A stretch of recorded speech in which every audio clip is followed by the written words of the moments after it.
بسم اللہ الرحمن الرحیم۔ بسم اللہ الرحمن الرحیم۔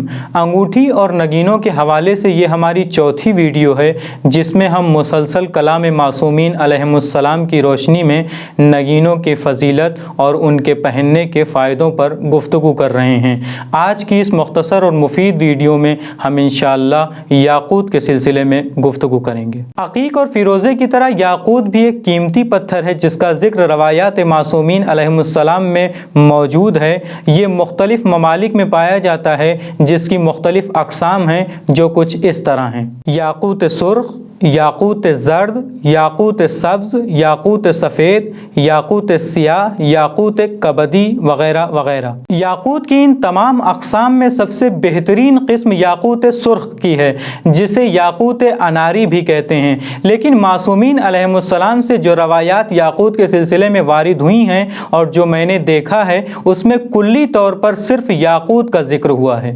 یاقوت کی ان تمام اقسام میں ایک قسم یاقوت کبدی ہے، یعنی نیلے رنگ کا یاقوت، اور اسی نیلے رنگ کے یاقوت کو نیلم کہتے ہیں۔ اور آپ کو بتا دوں کہ یہی نیلم سبب بنا کہ میں آپ کے سامنے نگینوں کا تعارف روایات معصومین علیہم السلام کی روشنی میں کراؤں۔ ایک شخص سے نیلم کے سلسلے میں گفتگو ہونے لگی جو اصلی نیلم کو لے کر بہت زیادہ پریشان تھے اور کہنے لگے کہ نیلم خریدنا میرے لیے بہت ضروری ہے۔ میں نے پوچھا کیوں؟ تو کہنے لگے کہ ایک جیوتشی نے بتایا ہے کہ آتما کی سنتشٹی اور دھن کی پراپتی کے لیے نیلم پہنا کرو۔ اگر اس کا اردو میں ترجمہ کیا جائے تو اس نے ان سے کہا کہ روحی سکون اور دولت کے حصول کے لیے نیلم پہنا کرو۔ اس بات کو سن کر بہت تعجب ہوا۔ نتیجہ یہ نکلا کہ جب انسان معصومین علیہم السلام کی تعلیمات سے دور ہوتا ہے تو یہی ہوتا ہے، کبھی طوطے سے فال نکلواتا ہے اور کبھی جیوتشی کے پاس جاتا ہے۔ یقین جانیے اس بات کو سن کر بہت افسوس ہوا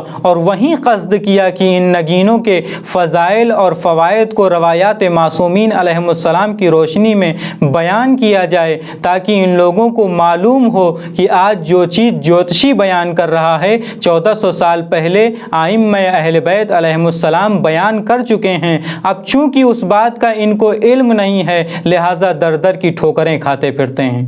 بہت سے نگینے ہیں جن کو روایات معصومین علیہم السلام میں بیان کیا گیا ہے، بلکہ کچھ نگینے تو ایسے ہیں جن کے پہننے کے فائدے آپس میں مشترک ہیں۔ جیسے ایک فائدہ عقیق کے لیے اگر بیان کیا گیا ہے تو وہی فائدہ فیروزے میں بھی موجود ہے، وہی یاقوت میں بھی موجود ہے۔ جیسے اسی یاقوت کے سلسلے میں ایک روایت کچھ اس طرح ہے۔ حضرت امام رضا علیہ السلام ارشاد فرماتے ہیں، یاقوت کی انگوٹھی پہننے سے پریشانیاں زائل ہوتی ہیں۔ اگر دیکھا جائے تو تھوڑے سے لفظی رد و بدل کے ساتھ یہی بات عقیق اور فیروزے کے بارے میں بھی پائی جاتی ہیں۔ اسی طرح یاقوت کے سلسلے میں ایک اور روایت کچھ اس طرح ہے۔ حضرت امام رضا علیہ السلام ارشاد فرماتے ہیں کہ حضرت امام جعفر صادق علیہ السلام ارشاد فرمایا کرتے تھے کہ تم لوگ یاقوت کی انگوٹھی پہنا کرو، بے شک یہ فقر اور محتاجی کو دور کرتی ہے۔ جبکہ اگر دیکھا جائے تو تھوڑے سے لفظی رد و بدل کے ساتھ یہ بات عقیق اور فیروزے کے بارے میں بھی پائی جاتی ہیں۔ اب ممکن ہے کہ کوئی شخص نیلم نہ لے سکے، لہٰذا مایوس ہونے کی ضرورت نہیں ہے، بلکہ اللہ کا نام لے کر اسی یاقوت کو پہنے کہ اللہ خیر و برکت عطا فرمائے گا۔ دیکھیں زندگی کی دو ہی سب سے بڑی مشکل ہیں، ایک پریشانیاں، دوسرے رزق۔ ہم نے آپ کے سامنے معصومین علیہم السلام کی جو دو روایتیں بیان کی ہیں وہ انہی دو مشکلوں کے لیے مفید بتائی گئی ہیں۔ لہٰذا یاقوت پہنے کہ جس کے ذریعے سے اللہ مومنین کو ہر پریشانیوں سے نجات دے گا اور ان کے رزق میں خیر و برکت عطا فرمائے گا۔ انشاءاللہ اگلی ویڈیو کا ٹاپک ہمارا در نجف ہوگا۔ تب تک کے لیے خدا حافظ۔